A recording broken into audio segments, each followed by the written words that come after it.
আসসালামু আলাইকুম। পিএইচপি দিয়ে টু ডু বানানোর প্রথম ভিডিওতে আপনাদের স্বাগতম। প্রথমে আমি এক্সারসাইজ ফাইলের মধ্যে HTML এবং CSS ব্যবহার করে কিছু টেমপ্লেট তৈরি করে রাখছি। এই টেমপ্লেটের মধ্যে দুইটা ফাইল দেখার মতো, ইন্ডেক্স এবং আপডেট, এই দুইটা। তো আমি ইন্ডেক্সটা ওপেন করি। তো এর মধ্যে জিনিসগুলো আমাদের লাগবে, সেই জিনিসগুলো তৈরি করে নেওয়া হচ্ছে যাতে আমরা অ্যাড সেভ করতে পারি, এডিট আপডেট করতে পারি। তো এইটা একটা পেজ, আর একটা পেজ update.html, এই দুইটা পেজ। তো আমার প্রথম কাজ যেহেতু আমি ওয়েব নিয়ে কাজ করব, তো ওয়েব সার্ভারটাকে আমি অন করে নিই।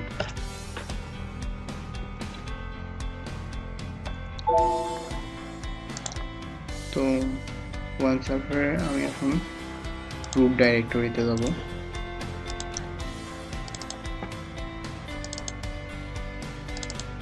www ফোল্ডারের মধ্যে যে আমার HTML এর মার্কআপের ফাইলটা আছে, এই ফাইলটাকে কপি করব।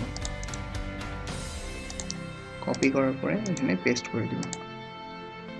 তো ফাইলটাকে যাতে সহজে অ্যাক্সেস করতে পারি, এর জন্য নামটা একটু চেঞ্জ করে ছোট করে দিলাম। শুধুমাত্র টু ডুটাই রাখলাম আর বাদবাকিটা ডিলিট করে দিলাম। তো দেখে আসি। আর একটা কাজ করব, index.html-টাকে আমরা index.php-তে রূপান্তর করব আর update.php বানাই। তো আপনারা যদি এই এক্সটেনশনগুলো না দেখতে পারেন তাহলে ভিউতে যায় ফাইল নেম এক্সটেনশনটাকে অন করে দিবেন, তাহলে দেখতে পাবেন। তো আমি এটাকে এখন এডিট করি। এটাকে PHP বানাই দিলাম আর এটাকে PHP বানাই দিলাম। তো এখন দেখে নিই এটা লাইভ হইল কিনা। তো localhost স্ল্যাশ, এটা ক্যাপিটাল টু ডু দিয়ে এন্টার যদি দিই, দেখতে পাবেন আমাদের মার্কআপটা ঠিক মতো সার্ভার থেকে চলে আসতেছে। আর এখন সার্ভারে আমরা মেইন যে কাজটা করবো সেটা ডাটাবেস তৈরি করার কাজ। তো ডাটাবেসটা তৈরি করে আসি। localhost/php-myadmin আমি ঢুকলাম। ঢোকার পরে একটা ডাটাবেস তৈরি করবো। ডাটাবেসের একটা নাম দিই, নামটা ডিবি দিলাম। আর এটা ইচ্ছা ক্যারেক্টার UTF-8 আমরা দেওয়ার চেষ্টা করবো, না দিলেও সমস্যা নেই। তো খুঁজে বের করি, এটা দিলাম, দিয়ে ক্রিয়েটে দিলাম। তো আমাদের ডাটাবেসটা তৈরি হয়ে গেছে। ডাটাবেসের মধ্যে একটা টেবিল তৈরি করবো। টেবিলের নাম দেই টাস্ক। আর আমাদের দুইটা কলাম লাগবে। দুইটা কলাম একটা থাকবে আইডি আর একটা থাকবে, সরি, এটা টেবিলের নাম টাস্ক দেই আর এটা টাস্ক।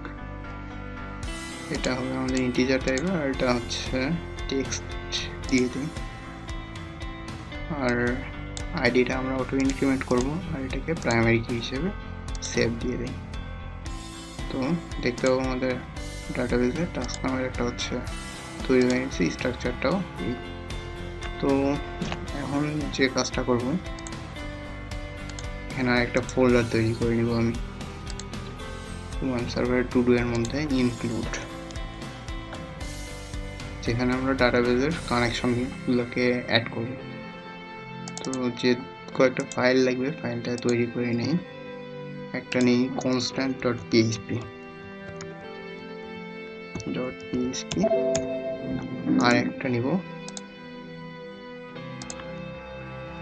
db_connect.php। তো এই ফাইলগুলাই লাগবে। বাস, আজ এ পর্যন্তই। সামনে ভিডিওতে ইনশাল্লাহ বাকি কাজগুলো দেখানোর চেষ্টা করবো ইনশাল্লাহ। আল্লাহ হাফেজ।